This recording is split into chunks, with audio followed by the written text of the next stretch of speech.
안녕하세요, 로미입니다. 이번 시간에는 시댁 스트레스, 실제로 어떤지 그 현실을 알려드리고자 하는데요. 썸네일에 나와 있는 거 보고 어떻게 시부모님이 우리 집 비밀번호를 알고 있지? 너무 극혐이다. 이런 반응 보이는 분들 있으실 텐데 저도 결혼 전엔 그렇게 생각했거든요. 막상 아이를 낳고 보니까 아이를 돌봐주러 오시다 보니까 불가피하게 비밀번호를 공유하게 되더라고요. 애기 봐준다고 해도 불편할 것 같아요. 이렇게 생각하실 것 같은데 생각보다 매너 있는 시부모님들도 많거든요. 그런데 너무 소수의 사례들, 인터넷에 올라온 정말 특이한 사례들 때문에 우리가 시부모님하고 관계는 어려운 거야. 정말 이상한 부모님들 많아서 결혼 안 하는 게 더 편해. 그런 시각을 가지게 되는 것 같아요.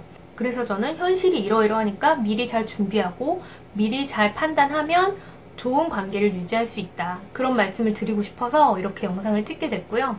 일단 모든 인간관계는 내가 어떻게 하느냐에 따라 상대방의 행동도 달라지겠죠. 그래서 첫 번째 케이스로 내가 잘 행동을 하면 시부모님도 잘 매너 있게 해주실 테니까 너무 걱정할 필요는 없다고 말씀을 드리고 싶고요. 그런데 두 번째 케이스로 내가 어떻게 하든 간에 되게 무례하고 매너 없이 강요하는 그런 시부모님들도 분명 계세요. 그거는 반대의 경우도 마찬가지죠. 여자 쪽 부모님이 너무 지나친 요구를 하고 너무 간섭이 많고 이래서 갈등이 있는 가족들도 있거든요. 결혼할 때 상대방의 부모님은 사실 굉장히 감사한 분들이지만 동시에 굉장히 불편한 분들이잖아요. 그런데 내가 잘해서 괜찮을 만한 사람들이면 오케이인데 그게 아니라 상식이 통하지 않는 지나치게 요구하는 지나치게 강압적인 그런 태도인 분들이라면 내가 노력한다고 되는 부분에 한계가 있겠죠. 그래서 결혼하기 전에 이 두 가지 중에 어떤 케이스이실지를 잘 판단하는 사람 보는 눈이 좀 필요해요. 내가 감히 어르신을 판단해? 그렇게 생각할 수도 있지만 이게 한국 사회에서 결혼은 둘이 좋다고 끝나는 게 아니라 양가의 부모님들도 다 관련이 있거든요. 그게 그냥 우리는 신경 쓰지 마세요라고 할 수는 있어요. 그런데 그럴 거라면 남편하고 충분한 협의가 돼서 할 만큼 선을 긋고 우리는 도움을 주고받지 말자. 우리는 이런 선을 지켜나가자. 이런 게 결혼 전에 충분히 합의가 돼야지 결혼하고 나서 나는 이런 역할 못하겠어 라고 싸우게 되면 힘든 점들이 더 많아지겠죠. 그런데 처음부터 너무 그렇게 밀칠 필요는 없는 게 내가 시부모님께 1을 잘하면 남편의 행복감이 2가 되고요. 그래서 결국 나한테 돌아오는 건 3이라고 생각하시면 돼요. 내가 1만 노력하면 3을 받을 수 있어. 그런 관점에서 생각하면 시부모님께 잘하는 건 결국 우리 가정의 행복을 위해서니까 어느 정도는 열심히 해드려야지 라는 마인드로 시작을 하면 훨씬 덜 힘드실 거예요. 근데 그게 아니라 남편 될 사람이 전혀 고마운 것도 몰라 하고 야, 며느리가 당연히 그래야지. 이런 태도라면 아무래도 힘든 점이 생기겠죠. 어떤 부부 같은 경우에는 서로 협의를 해서 명절에 아예 서로의 부모님은 찾아뵙지 않고 각자의 부모님만 찾아뵙는 경우도 있더라고요.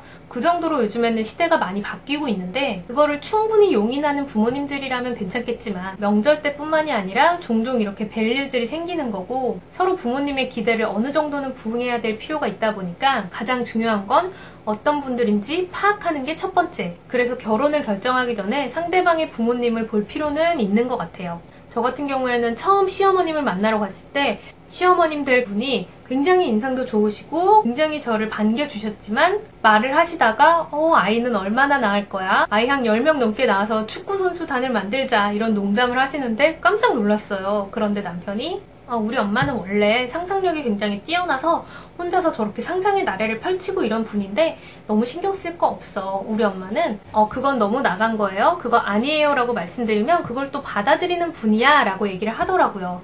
만약에 남편이 그런 말을 하는 게 아니라 우리 엄마 뭐 그런 말도 할 수 있지 뭘 그거 갖고 그래? 이런 태도였다면 저도 아마 더 결혼을 생각하지 않았을 텐데 남편의 말을 듣고 어머님이 저렇게 말을 한다는 거를 가족들도 알고 있고 그거를 어느 정도 반응을 했을 때 수용을 하시는 분이구나 라는 생각을 하게 된 거죠. 그래서 실제로 결혼한 지 제가 이제 7년 차인데 지금까지 갈등이 전혀 없지는 않았어요. 근데 어르신들의 성향에 맞춰서 이렇게 피드백을 드리고 잘해드릴 때는 또 많이 잘해드리되 내가 할 수 없는 부분은 선을 긋는 작업을 했고요. 이분들이 충분히 첫 번째 케이스인 그럴 만한 분들이었기 때문에 좋은 관계가 충분히 유지될 수 있던 거죠. 그런데 어려운 점들이 있었던 거 좀 더 말씀을 드리자면, 예를 들면 저희가 결혼하고 몇 년 동안 아이를 안 가졌어요. 저희는 일부러 아이를 갖지 않고 있었는데 시부모님들은 아무래도 손주 빨리 보고 싶다 이런 말씀을 계속 하셨죠. 그래서 그게 굉장히 큰 스트레스가 됐고, 처음에는 남편이 중간 역할을 그렇게 열심히 하지는 않았는데 제가 이게 쌓이고 쌓이면서 그냥 네네 하기에는 힘들다라는 선을 이제 넘게 된 거예요. 그래서 남편한테 물어봤죠. 나 어머님한테 이런 불편한 점이 있는데 내가 말할까 아니면 오빠가 말할래? 라고 물어봤더니 처음에는 너가 한번 직접 말해봐. 그게 더 통할 수 있어. 라고 얘기를 하더라고요. 그래서 이제 어떻게 말씀드릴지 카톡으로 정리를 해서 남편한테 보내봤어요. 나 어머님한테 그럼 이렇게 얘기해본다? 라고 보냈더니 막상 그걸 읽어보고 남편이 네가 만약에 이렇게 얘기를 하면 엄마가 오해하실 수 있을 것 같으니까 차라리 내가 얘기할게 라면서 그때부터 이제 중간 역할을 좀 더 적극적으로 하기 시작했어요. 그러고 나니까 어머님도 내가 이런 실수를 했구나. 그때서야 아신 거고 그 뒤부터 훨씬 조심하셨고요. 그리고 그 사건 이후로 뭐 모든 게 해결됐다? 그건 아니죠. 그 뒤에도 조금씩 선을 넘는 발언들을 하실 때 저도 어느 정도는 어머님 이거는 좀 아닌 것 같아요 라는 말들을 하게 됐고, 그러다 보니까 이제 어머님도 좀 더 조심하는 부분이 생기셨고, 저도 아닌 건 아니라고 하더라도 할 수 있는 점은 최대한 잘 해드려서 굉장히 화목한 관계가 잘 유지되고 있거든요. 우리 부모님께도 그리고 남편의 부모님께도 좀 더 기분 좋게 해드릴 만한 그런 이벤트나 방법은 궁금하시면 댓글 남겨주세요. 그러면 그거에 대해서는 영상 따로 준비해 놓을게요. 근데 이렇게 말을 하는 게 씨알도 안 먹히는 분들도 분명 있기는 해요. 그게 사람 봐가면서 모든 행동을 해야 되는 거니까 판단을 해보시고, 너무 이런 온라인에 나온 자극적인 사례들을 그런 사람만 있을 거야 라고 믿으면 안 되는 게, 우리 주위에 있는 흔한 얘기들은 기사에 나오거나 온라인에서 이슈가 되지 않죠.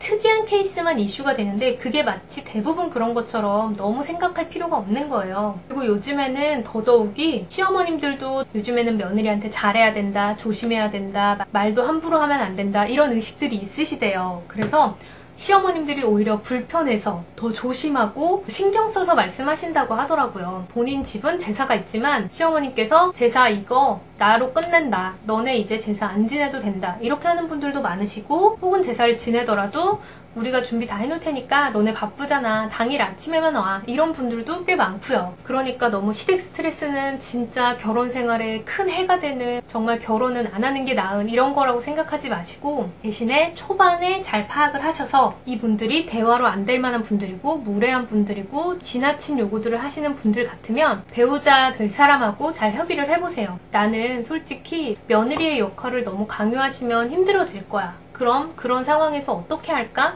그런 대화들을 좀 심도 있게 얘기를 나눠보면 너무 걱정하지 마. 우리 엄마가 가끔 실수할 수 있는데 내가 잘 커버 칠게. 내가 잘 중간 역할 할게. 라는 역할이라면 그래도 좀 어느 정도 믿을 수 있겠죠. 그리고 그런 갈등이 심해서 인연을 끄는 집들도 생각보다 좀 있어요. 남편도 내가 봐도 우리 갈등이 너무 많으니까 자주 왕래하지 말자. 우리는 가까워지면 안 되는 것 같아. 거리를 두자. 이런 걸 이해할 수 있는 남편이 있고, 반면에 야 그게 말이 돼? 며느리가 당연히 시부모님을 모셔야지. 이런 식의 태도인 분들도 있어요. 근데 그게 나랑 가치관이 맞아야만 살아가는 데에 문제가 적겠죠. 그러니까 그런 주제에 대해서도 심도 있게 좀 많이 얘기를 해보고 결혼 준비를 하시는 거를 추천드려요. 어떤 시부모님을 만나느냐에 영향이 꽤 있어요. 결혼 전에 본인이 생각하는 가정생활, 본인이 생각하는 미래, 아이를 낳고 살아가는 모습에서의 어떤 이런 점은 좀 안 냈으면 좋겠다, 이런 부분들에 대해서 많이 대화를 나누시면 생각보다 그렇게 시댁 스트레스, 결혼 스트레스 너무 크지 않게 잘 현명하게 해결해 나가실 수 있을 거예요. 그리고 이 기준도 굉장히 중요한 게, 시부모님 댁에 그리고 친정집에 얼마나 자주 갈 거냐, 사실 그것도 중요하거든요. 왜냐면 어떤 집들은 일주일에 한 번씩 양가에 가고요, 어떤 집들은 2주일에 한 번, 어떤 집은 한 달에 한 번, 어떤 집은 6개월에 한 번. 그 방문 드리는 횟수가 정말 케이스 바이 케이스예요. 그런데 자주 찾아뵈야지 라는 마인드인 남자와 아닌 여자가 만났을 때 그 충돌도 많아지겠죠. 반대의 경우도 있을 테고요. 너무 친정집에 자주 가서 갈등을 겪는 사람들도 있거든요. 자주 가다 보면 아무래도 정도 들지만 잔소리도 많이 하게 되고, 그런 간섭들에 대해서 그냥 오케이 하는 사람이 있는가 하면 그걸 예민하게 받아들이는 사람들도 있잖아요. 그러니까 우리의 결혼 후의 삶에서 시부모님, 친정 부모님의 비중을 어느 정도로 해서 우리는 적어도 이 정도 선은 지키자, 이런 얘기들도 해나갈 수 있을 테고, 상대방이 결혼 후의 삶을 어떻게 생각하고 있는지, 내가 모셔야 된다고 생각하는지, 아니면 어느 정도의 도리를 해야 된다고 생각하는지도 충분히 얘기를 해볼 필요가 있겠죠. 이런 거 관련해서 드릴 만한 말씀들도 많은데 너무 영상이 길어지는 것 같아서 이번 영상은 이 정도로 마무리하겠습니다. 관련해서 더 궁금하시면 댓글 남겨주시기 바랍니다. 긴 영상 시청해주셔서 감사합니다.